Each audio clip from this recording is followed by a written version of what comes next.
नमस्कार किसान भाइयों, मेरा नाम पीयूष पांडे है और मैं एग्री प्लस में as a agronomist, senior agronomist काम करता हूं। आज मैं उत्तर प्रदेश राज्य के कानपुर डिस्ट्रिक्ट के पास हमारा जो एक बड़ा प्रोजेक्ट लगा है जो 5 एकड़ में है, यहां पर आज आपको लेकर के आया हूं।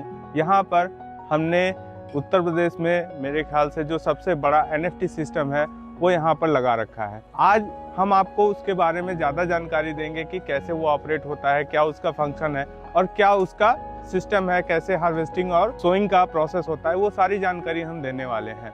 इस वीडियो में हम ये भी डिस्कस करेंगे कि आपको हाइड्रोपोनिक की प्लानिंग किस तरह से करनी चाहिए, उसके लिए फर्टिगेशन कैसे करना चाहिए, उसका प्रोटेक्शन का, प्लांट प्रोटेक्शन का मैनेजमेंट कैसे करना चाहिए। तो ये सारी डिटेल से हम बातें जानेंगे और इस बड़े फार्म पर जो भी यहाँ पे ऑपरेशन हो रहा है इसके लिए हम कैसे सपोर्ट देते हैं, कैसे ट्रेनिंग देते हैं, वो सारी भी हम यहाँ पे बारी बारी से डिस्कस करेंगे।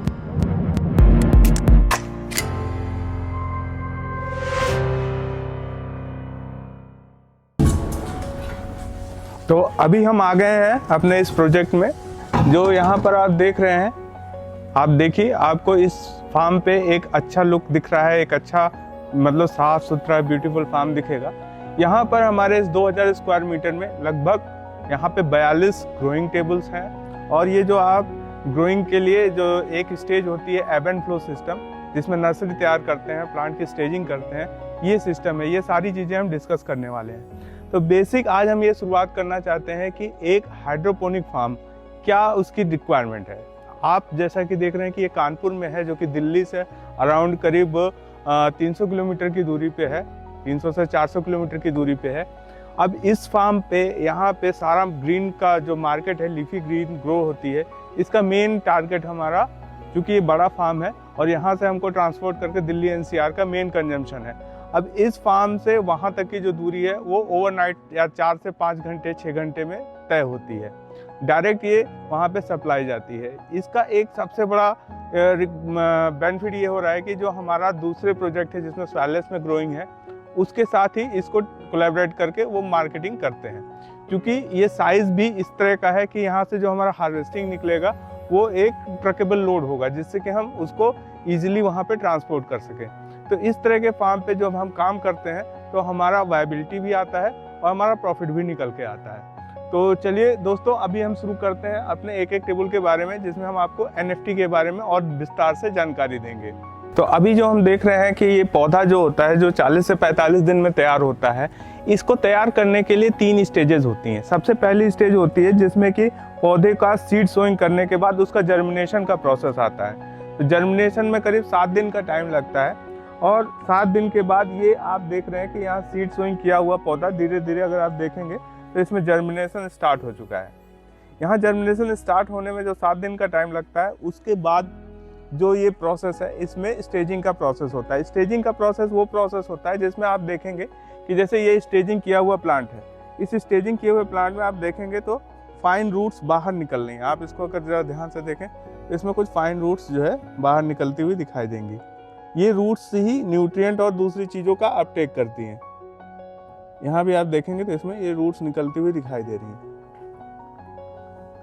तो ये रूट से ही इसमें जो न्यूट्रिएंट्स होते हैं वो अपटेक हो रहे हैं। अब यहाँ पे जो स्टेजिंग का प्रोसेस है वो कैसे होता है, इसको अगर आप देखेंगे तो ये पूरा एक एब एंड फ्लो टेबल है, जो कि इसमें जब हम नेट पॉट को अरेंज करते हैं तो नेट पॉट में जो मॉइस्चर और इरिगेशन का काम होता है इसमें ऊपर से नहीं करना होता है। इसमें फ्लडिंग के थ्रू, फ्लडिंग एंड ड्रेनेज का सिस्टम है। फ्लडिंग के थ्रू इसमें पानी भरा जाता है। ये स्टेज पे पानी आने के बाद ड्रेनेज का स्टार्ट हो जाता है। जैसे ही इस नेट पॉट के टच में वाटर आता है और ये तुरंत एब्जॉर्प्शन स्टार्ट करता है वाटर का, जैसे ही टच में आता है इसका ड्रेनेज स्टार्ट हो जाता है। तो मॉइस्चर कैपिलरी एक्शन के थ्रू पूरे के पूरे पॉट में आगे बढ़ जाता है। इस मॉइस्चर को आगे बढ़ने के कारण ही इसमें पूरा जो रूट डेवलपमेंट प्रोसेस स्टार्ट हो जाता है। तो 7 दिन आपको मैंने बताया इसमें जर्मिनेशन में लगते हैं और अगले 10 से 15 दिन यानी कि लगभग 20 से 21 दिन का ये प्रोसेस होता है। उसके बाद पौधा आ जाता है इस NFT चैनल में। NFT चैनल में एक सिंपल प्रोसेस होता है, वाटर का फ्लो होता है। वाटर एक तरह से एक टैंक से रन करते हुए आता है चैनल में। इस वाटर के साथ ही प्रॉपर मैनेज किया हुआ EC और pH रहता है, न्यूट्रिएंट की मात्रा रहती है और जो भी हमें इसमें न्यूट्रिएंट देना है उसकी पूरी प्रॉपर मात्रा रहती है। ये एक बार को आप देखेंगे अगर थोड़ा ध्यान से, तो इसमें एक ग्रेडियंट दिखाई दे रहा है, एक स्लोप दिखाई दे रहा है, ये इधर से होकर के उधर डाउन है। तो ये सारा वाटर इसमें एक पतली फिल्म के रूप में होते हुए और लास्ट में जाकर के इकट्ठा होता है।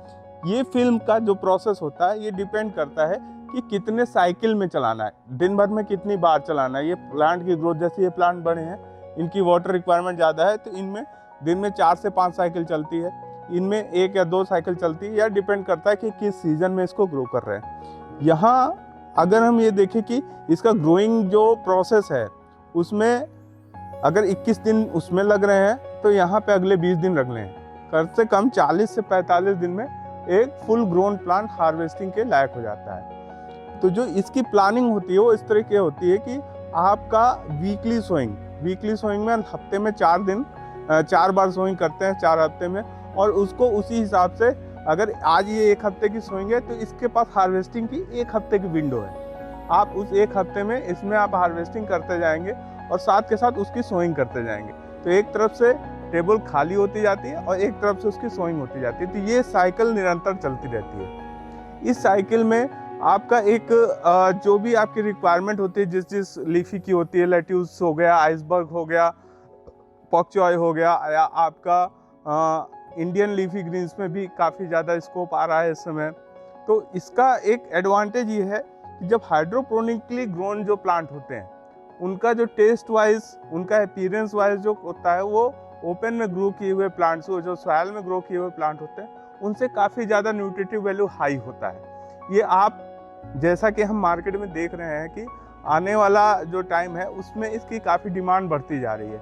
इसका जो टेस्ट होता है, जो कस्टमर इसको बाई करते हैं या जो हाइड्रोपोनिक रिटेलर होते हैं उनके थ्रू जो हमको फीडबैक मिलता है, उनका ये मानना है कि जो इसके टेस्ट को एक बार यूज़ करता है, जो इसको एक बार टेस्ट करता है, तो उसकी ईटिंग हैबिट में आने के बाद वो हाइड्रोपोनिकली ग्रोन लीफी को ज़्यादा प्रेफर करता है। और इसमें जो चीज़ें ग्रो होती हैं, जो इंग्रेडिएंट यूज़ होते हैं, वो सारे नोन होते हैं। जैसे कि जो वाटर हो रहा है वो आरओ वाटर है, फिल्टर वाटर है, उसमें कोई हैवी मेटल नहीं है, कोई टॉक्सिन नहीं है, कोई रेजिड्यूज नहीं है। तो इस तरह के फ्रूट को जो आप खाते हैं जो कि लेस कार्सिनोजेनिक है, जो कि आज के समय सबसे बड़ी समस्या है कि जो हमारा ईटिंग बिहेवियर है, जो वेजिटेबल्स हैं उनमें बहुत ज़्यादा कैंसर प्रोड्यूस करने वाले हैवी मेटल्स हैं, उसमें बहुत ज़्यादा टॉक्सिक रेजिडुअल इफेक्ट वाली फंजीसाइड, इंसेक्टिसाइड हैं। तो उस तरह की चीज़ों से आपको काफ़ी बचाव होता है। तो इसके चलते इसकी मार्केट अब दिन पर दिन बढ़ रही है, जिसके चलते यहाँ पर हमने एक अच्छा खासा बड़ा सेटअप लीफी ग्रो करने के लिए लगाया हुआ है। अब हम चलते हैं, देखते हैं कि इसका न्यूट्रिशन कैसे होता है। इस जो एक ग्रोइंग सिस्टम तो हमने आपको बताया, अभी इसके साथ हम आपको ही बताते हैं जो ये इन्वायरमेंट क्रिएट होता है यहाँ पे ग्रीन हाउस में, जो इन्वायरमेंट का मैनेजमेंट है उसका बताता हूँ। यहाँ पे देखिए आप, ये एक फैन पैड स्ट्रक्चर है और इसमें एक तरफ हमारे एग्जॉस्ट फैन लगे हुए हैं और दूसरी तरफ हमारे हनीकॉम वेटिंग पैड लगे हुए हैं, जो कूलिंग पैड हैं, जिन पे वाटर कूल होता है और उसके थ्रू इवेपोरेटिव कूलिंग के थ्रू इसके ग्रीन हाउस का क्लाइमेट को मैनेज किया जाता है। यहाँ पे फॉगिंग सिस्टम लगा हुआ है। ये फॉगिंग सिस्टम हमारा एक तरह से ह्यूमिडिटी को मेंटेन करने के लिए भी काम करता है।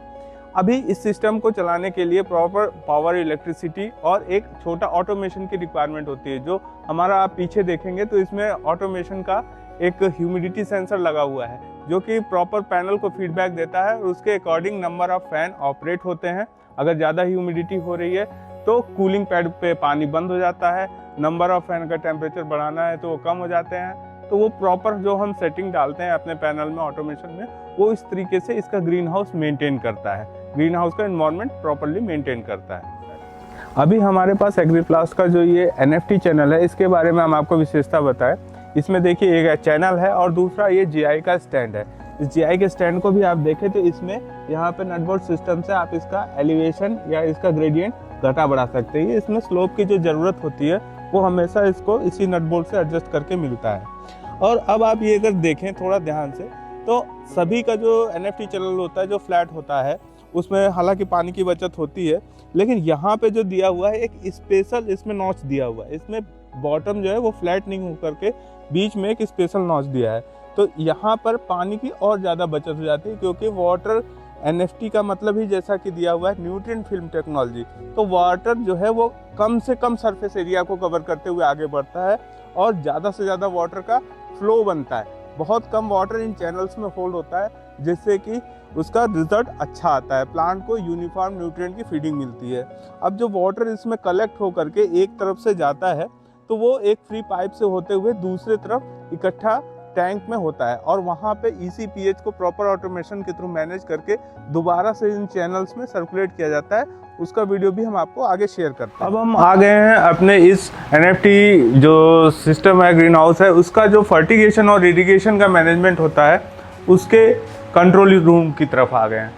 यहाँ पे हम देख रहे हैं कि एक छोटा ऑटोमेशन लगा हुआ है जिसमें आपका 3 पंप हैं और 3 स्टॉक सोल्यूशन रखे हैं। 3 स्टॉक सोल्यूशन का पर्पस हो गया, एक में A टाइप का सोल्यूशन है, इसमें B टाइप का है और एक में एसिड है।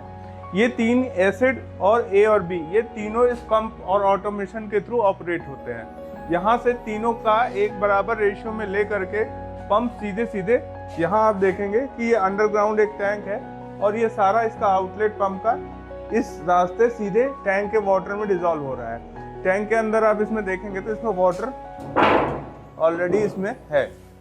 ये वाटर इन पंप के थ्रू इन पाइपों से, जो ये फूड ग्रेड पाइपें होती हैं पूरी PVC की, और इनके थ्रू सीधे वो अंदर NFT चैनल्स में जाता है और कलेक्ट होकर के वापस दूसरी पाइपलाइन के थ्रू इसमें ही अंदर आ जाता है, जो कि इसका आउटलेट बाहर से है।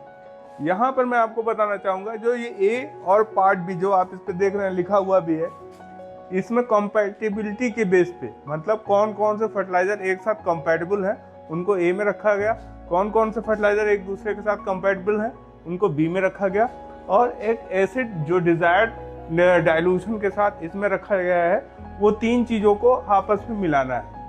हालांकि जो भी ग्रोवर्स हैं उनको हम ये पूरी ट्रेनिंग देते हैं कि कैसे कैसे आपको कौन कौन सा न्यूट्रिएंट किस किस मात्रा में कितना ECPH को मेंटेन करके आगे सोल्यूशन को भेजना है, वो चीज़ें यहाँ पे मेंटेन करके इस ऑटोमेशन को रन करा करके ECPH को प्रॉपर मैनेज करके, जैसे इसमें ECPH के सेंसर भी आप देख रहे हैं प्रॉपर, यहाँ पे इसमें CPH का सेंसर लगा हुआ है। ये सारा कुछ यहाँ पर प्रॉपर रन करा करके इसको इंस्टॉल करके हम इसको पूरा देते हैं। इवन जो भी ग्रोअर्स हमसे ट्रेनिंग लेना चाहते हैं उसके लिए ट्रेनिंग भी प्रोवाइड करते हैं। तो इस NFT के लिए पूरा का पूरा ग्रोइंग एंड ट्रेनिंग का हमारे पास पूरा अरेंजमेंट रहता है, जिसमें हम फार्मर को पूरा सपोर्ट करते हैं। तो ये जो सिस्टम है इसके लिए ये बेसिक ऑटोमेशन एक रिक्वायरमेंट है। अगर हम इसको करते हैं तो हमारा इससे काफ़ी ज़्यादा अच्छा रिजल्ट आता है। इससे बड़े स्केल पे जो NFT ग्रोइंग सिस्टम है उसमें इसकी रिक्वायरमेंट भी ज़्यादा है।